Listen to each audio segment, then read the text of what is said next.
It is time to start planting for the spring season. Up on the list today, we're doing scallions and beets. Time to get growing. This is the spot where the beets and the scallions are gonna go. This row's not looking too bad, really. You can see up here, this is where the tomatoes were last year. I'll have to move those boards. I'll probably leave some of the clover interspersed, let it go to seed. It's good for the pollinators and the soil. We'll see how it goes. Hoeing is complete, and weeding. So I prepped the area for the beets anyway. I'm gonna put 5 rows in my 4-foot bed here. This is what beet seeds look like. They're kind of little spiky things. These are a nice size to work with, not like those tiny little carrots. So I will put these about every 4 to 6 inches. I think maybe about 4 inches. And we'll see how they grow. Have you ever seen an onion seed before? Well, you have now. These are onion seeds. I'm going to plant them about 2 inches apart. I'm planting them as scallions, not bulbing onions. So I'm going to keep them pretty close. We'll see how they go.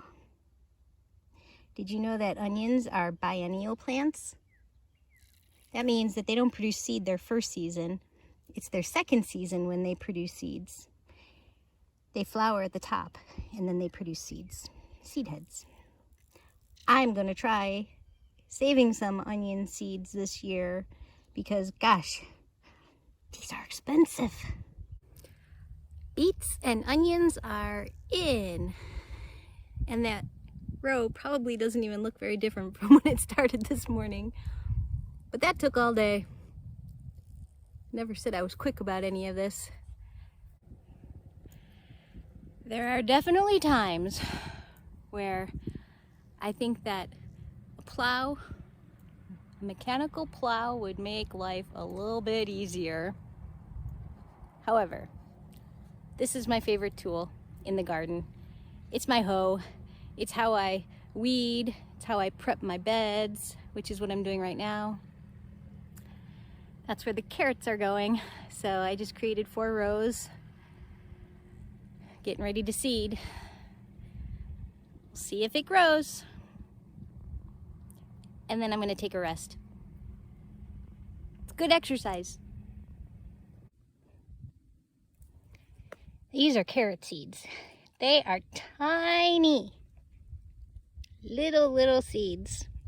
And they're probably gonna blow away in this breeze. I don't have a lot of luck with carrots. It's hit or miss. They take a long time to germinate. You gotta keep them moist. That's the biggest thing. Some people put boards or covers over them after they sow them. Maybe I should try that because I'm not real good about keeping them moist. And it all goes for waste. But I try each year. I get a couple anyway. So here we go. I'll plant them super shallow. Just a light coating of soil. And then give them a good watering. And hopefully they won't blow away or get flushed away. And then they'll grow. These are turnip seeds. These are best direct sown. So that's what I'm doing. They will go here. These form actual turnips. There are other varieties that you do just for the leaves, but I like, these are purple top, white globe. See how they grow. Here's an interesting little tidbit. On some seed packets, they will give you a germination rate. So you can see on these beets that I'm planting, it says 97% as of June of 2022. So that's really good. That means when I'm planting, I can expect, well, optimally 97%, almost all of them are going to germinate.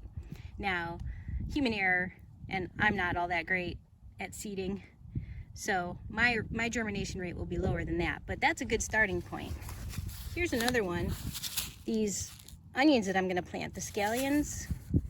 On this one it says minimum germination standard is 75% and the seed life is 1 year. So this is new onion seed, which is good, and I know that maybe only 3/4 of them are going to germinate even in the best of times. So I might double up on those seeds when I'm planting them if I have enough to use, in the hopes that, you know, 1 out of 2 will germinate, or maybe a little better. So that's something I never really paid attention to before. There are certain seeds that have historically low germination rates, like peas are pretty low. The carrots that I planted yesterday said that they were about 82 or 83%. So just keep that in mind. The lower the germination rate, maybe the more doubling up you should do if you want to make sure you fill all your spots. Don't forget, you gotta water in your seeds. Some people, and for many seeds, it actually makes sense to soak them before you plant them. I did that 1 year and it worked pretty well. It makes things germinate a lot faster. I haven't done it since then. I probably should. But at the very least, give them a good soaking. Get them off to the right start. Can't let them dry out.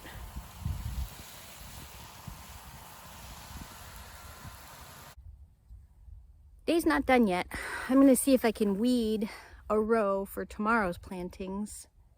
Kale and collard and broccoli, I think, are on the table next, and so if I could get the row weeded, the planting will go a lot faster. So we'll see what I can do. It's a good day though. It's a start. All right, I guess that's it for now. Just keep growing.